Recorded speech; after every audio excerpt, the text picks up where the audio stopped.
E hoje nós vamos falar das ideias mirabolantes do PT, do pré-candidato Lula, do ex-ministro Guido Mantega. Ideias que podem levar a economia do Brasil ao buraco.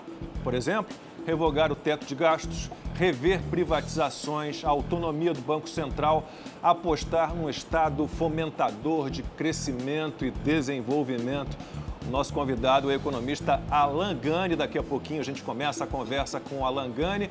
Mande seus comentários e suas perguntas pelas nossas redes sociais. Hoje vamos discutir um pouco as ideias econômicas do pré-candidato à presidência Lula. Andou falando aí em revogar teto de gastos, rever privatizações, autonomia do Banco Central, um monte de bobagem. E teve também a cartinha do ex-ministro da Economia da Dilma, Guido Mantega, né? Que, na minha opinião, deveria estar numa caverna, escondido, quietinho no canto dele, porque ele e Dilma criaram uma crise enorme, muito maior do que a que a gente vive hoje, e não tinha nada a ver com pandemia ou com crise mundial, foi uma crise gestada ali por eles, gerada por eles, com mais desemprego, com uma inflação superior à inflação que a gente fechou 2021, batendo quase 11%, e com a sua cara de pau característica de todos os integrantes do partido, do PT, né, que fez o mensalão, o petrolão e tudo isso, e está aí dizendo, falando, a gente vai conversar hoje com o economista Alan Gani. Alan, agradeço a sua participação.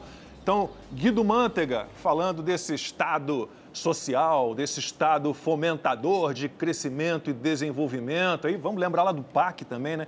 Programa de Aceleração do Crescimento, que deixou aí um monte de obra abandonada, né? Que só serviu para deixar mais ricos os donos das empreiteiras. Alan, e aí tem aquela história do neoliberalismo. Até agora não entendi o que é um neoliberal, né? Ele é o quê? Um libertário? Ele é contra o Estado? Temos os liberais.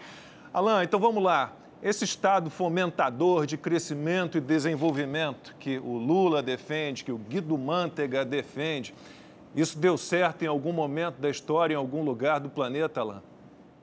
Não, essa é a fórmula invariável. Primeiro, boa tarde aí, Lacombe, um prazer estar aqui. Boa tarde a toda a audiência aí que nos acompanha, né?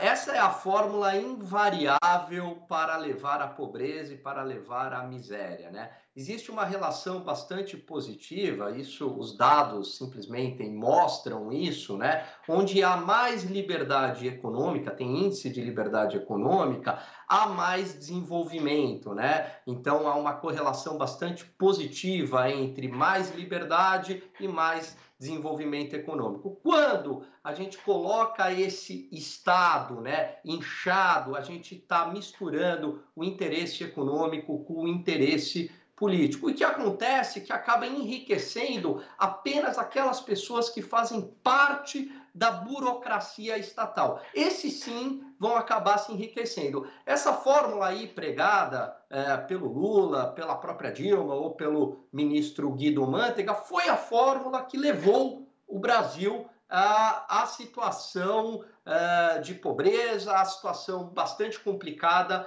a partir de 2014. Você colocou muito bem, né, que a crise que a gente viveu, Lacombe, em 2015 e em 2016, ela foi maior do que uma crise de pandemia. O PIB ali caiu em 2 anos consecutivos por volta de 3,5%. A gente está falando numa queda acumulada mais de 7%, porque é queda sobre queda, né? Então, o brasileiro, ele empobreceu mais, na média, né? Muitos, ainda mais do que 7% em 2 anos. Veja que a gente, numa pandemia, o PIB caiu 4% e depois a gente deve aí, esse ano, em 2021, 4,5%. Então, a gente recupera toda a perda da pandemia, né? E que foi uma situação atípica, mundial. Lá não. Então, a gente teve 2 anos consecutivos de pandemia, né? Sem ter uma pandemia.